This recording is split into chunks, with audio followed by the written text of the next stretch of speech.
This is East Herts Radio. So we're at the Ware Lido this afternoon. We're talking to Megan about what's going on here, how we can keep it open, and how we can work with parts of the community to get that going. So this is Megan, she's the duty manager, and she's going to talk to us a little bit about what it's like to work here and what we can do about it. So we're only open May till September, and our aim as a duty manager and a centre is to extend the season for next year, 2020, potentially looking at the opening of Easter till October to help us bring in more money. And we need ideas of how, when it's colder, how we can use the pool and what more we can do with the building, so that we've had things like coffee mornings being suggested and local music events we could be held when the pool's drained in the winter or sort of when it's warmer. But then we need ideas of how to use the pool throughout the summer, because at the minute we have our set sessions, but we need ways that we're going to help us be sustainable For the future. Yeah. So what have you been doing in terms of, because I know that you've been reaching out into the community and speaking to people to get ideas, what have you been doing to do that? Have you been using social media, or have you been going and speaking to people here? So I've been using social media. Our general manager here asked us as staff what we think we could do, and he's been taking together our ideas, but I took it one step further and said, okay, well, let's reach out to the people that use the centre. Like, they're the people that use it. We work here, so we see it from a different point of view. So I've been reaching out to local businesses and things like that to see if they've got any ideas of what they do, even if they're not a swimming pool, just ways that they would make money or ideas to help us. I've reached out to the radio here, and they've interviewing me now. And then in the office I've been running sort of a campaign where there's been comment cards from the public, and they've given me loads of ideas of what they would do, and I've been slowly going through what they would like, and every single one is saying, yeah, it needs to stay open longer and we need to do something to help change it. So what would you say in terms of local council support? Have you spoken to any of the local councils? Have any of them been in touch? And how do you think that they could help if we were able to get in contact with them? So we work with Ware Town Council, and we work quite closely with them, and they were the ones that originally said to us, can we propose ideas of how to make more money? Not so much councillors have reached out to us, but we do work with the town clerk, he went and visited other Lidos around London, I think. He went up to Camden and to see what they do. He visited ones that are open like seasonal like us, and then ones that are open all year round to get some ideas. That's fantastic. Obviously, this is a really important part of the community. I've lived in Ware myself. I know how loved it is and how much it brings into the town as well, because quite often when people come here, they're also getting a coffee in Ware Town. They might do a bit of shopping as well. How important a part of the community would you say it is? I'd say it's a massive part of the community, because we're one of 5 outdoor pools left in Hertfordshire. And for us, if we was to potentially close, we'd lose the site. I mean, working outside, you get better health benefits as well. I don't get headaches or anything, and the members that come in, they like sitting in the grounds. Some people come in and they don't even swim. They just want to sit on the side and just watch the pool and be outside. That's fantastic. Obviously there's been some suggestion of how GSK could help. Obviously they've helped in the past, haven't they? Could you tell us a little bit about that, how you think they could help and what you'd like to see them doing? So GSK in 2016 paid for our total redevelopment of the building. They repaved all of the surface out here. They moved the change rooms around, they rebuilt reception, and they helped sort of fund like the new windows and things like that to help improve the centre and keep the building going.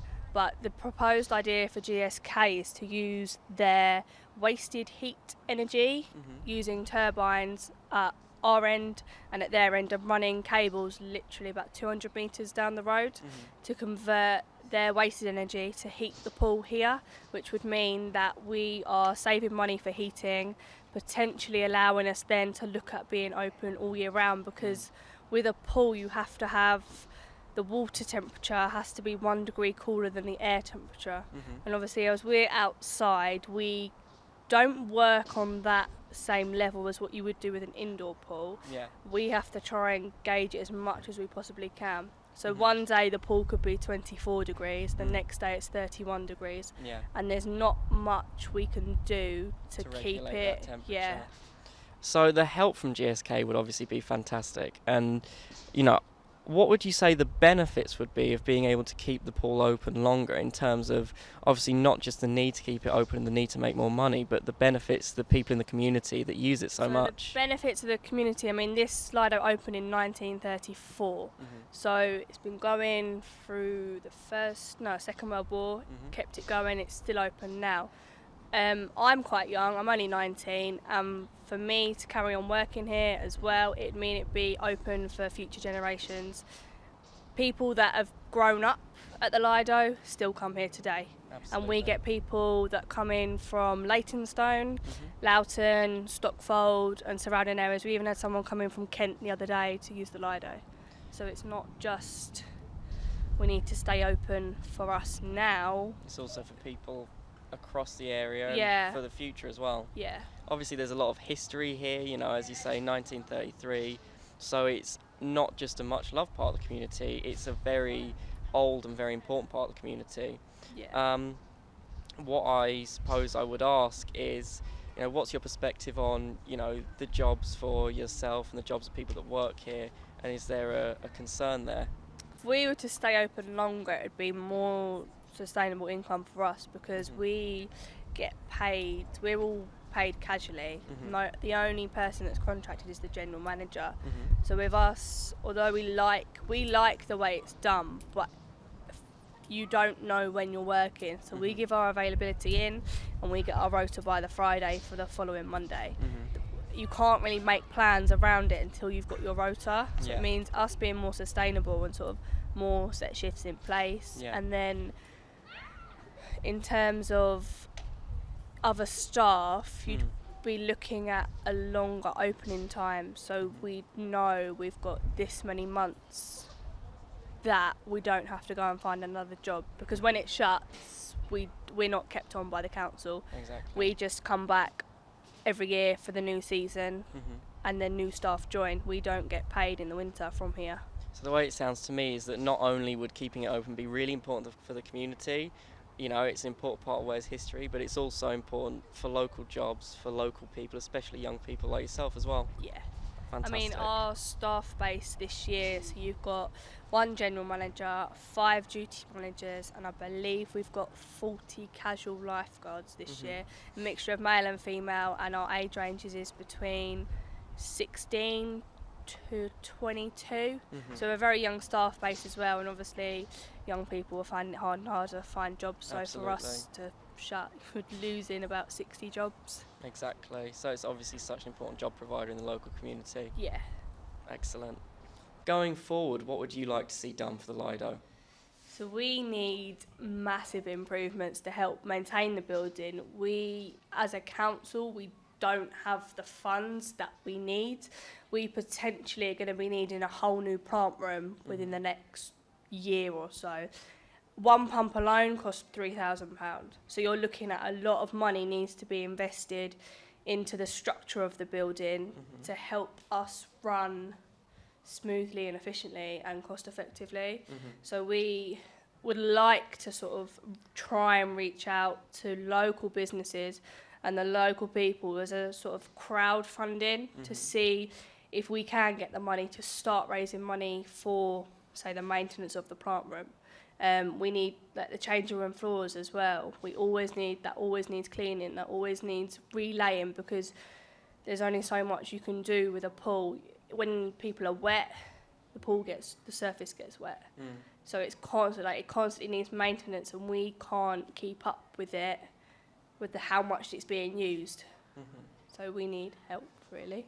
I think obviously the idea of having local businesses, local people help to crowdfund this, it really sort of enforces that idea that this is a community building, it's an important part of the community, and it's sort of public ownership in a sense as well. Yeah.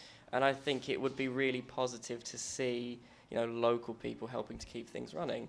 Would you say there's sort of a skewed idea that perhaps some people might think you can invest every 4 years, every 5 years, and it'll be fine, as opposed to maybe it's better to keep that money flowing, keeping the maintenance going, and keep on improving? Yeah, so it's a building, it's used daily by the public, it needs continuing maintenance. We can't let the pool, it's an outdoor pool, it reacts with sunlight. If it's hot days or hot weekends like we've just had, more people are putting sun cream on. So we're battling with up to 300 people at a time. How can local people who listen to and watch this interview get involved to help out, to help raise awareness, to help raise money?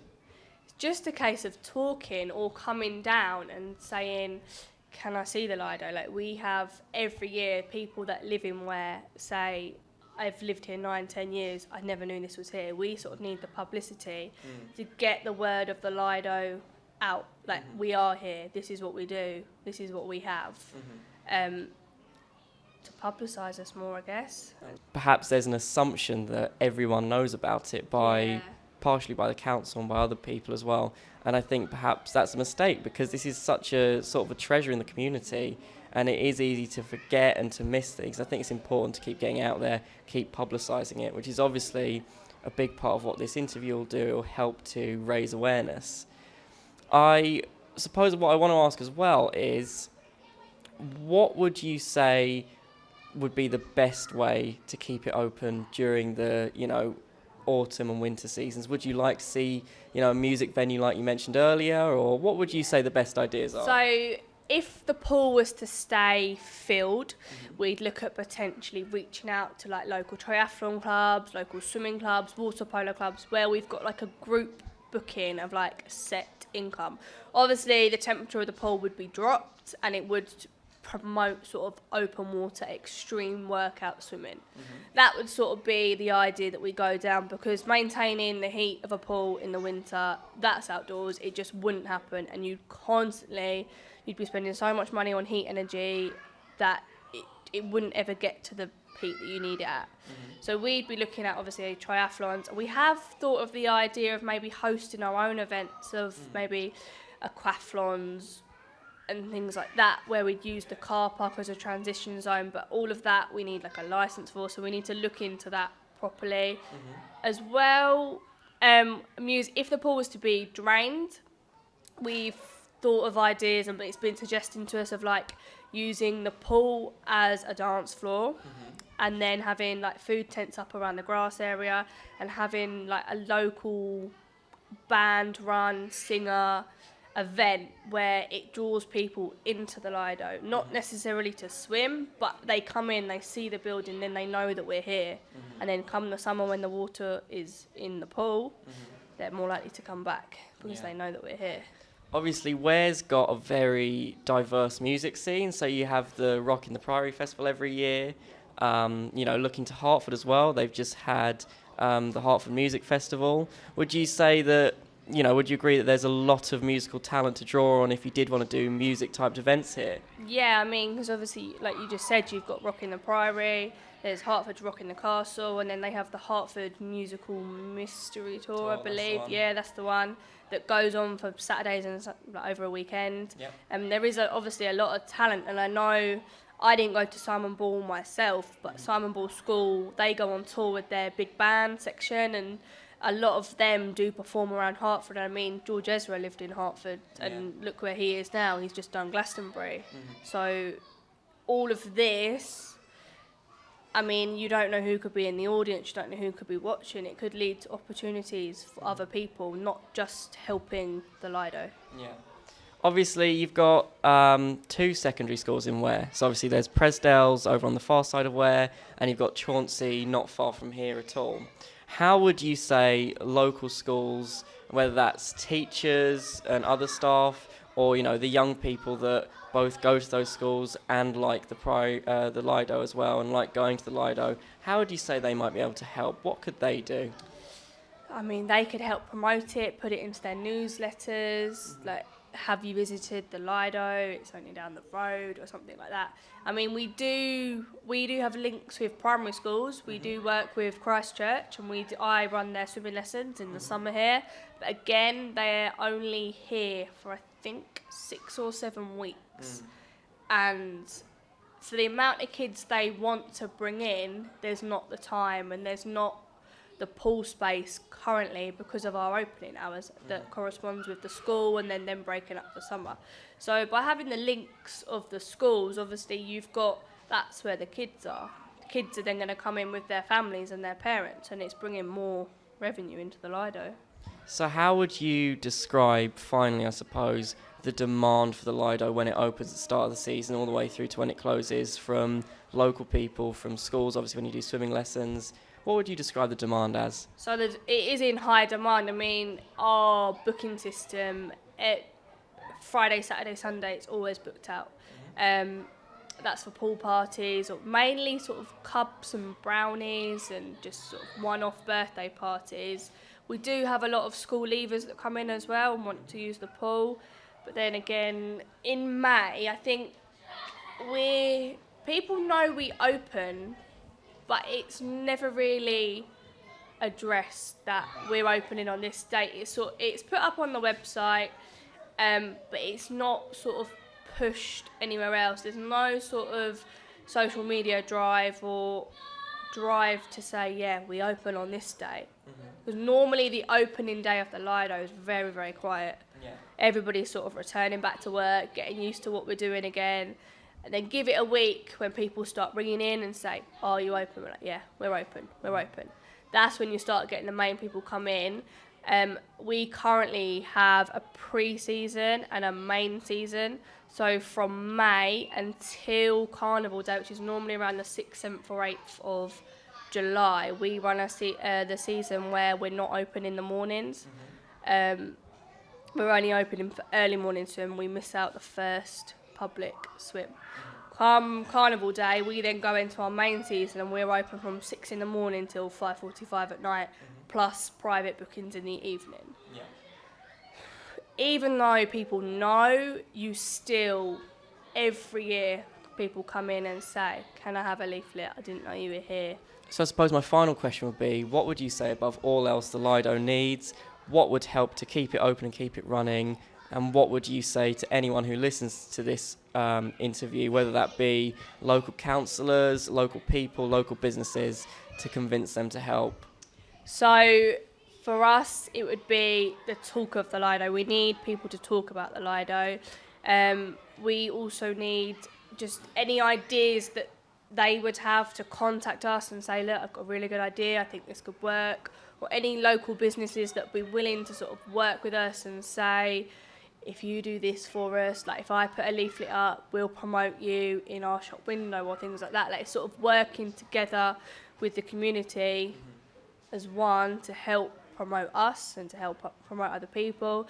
But then again, it's not sort of a set yet how much money we would need. But even say, I don't know, a really small amount, anything from £1 to 50,000 would help us, because then we can start looking at ways to help continually improve the Lido, not just relying on the council to pay for everything for us, which is currently what happens. But there again, there's only so much money the council can give us. Final question, one word you would use to describe the Lido? Oh, unique. Fantastic, thank you very much, Megan. Thank you. So we've been down at the Lido today, talking to Megan, talking about the issues surrounding the Lido, how we can keep it open longer, what people in the local community can do to help, and what we want to see in the future. And you'll be able to listen to that interview on East Herts Radio.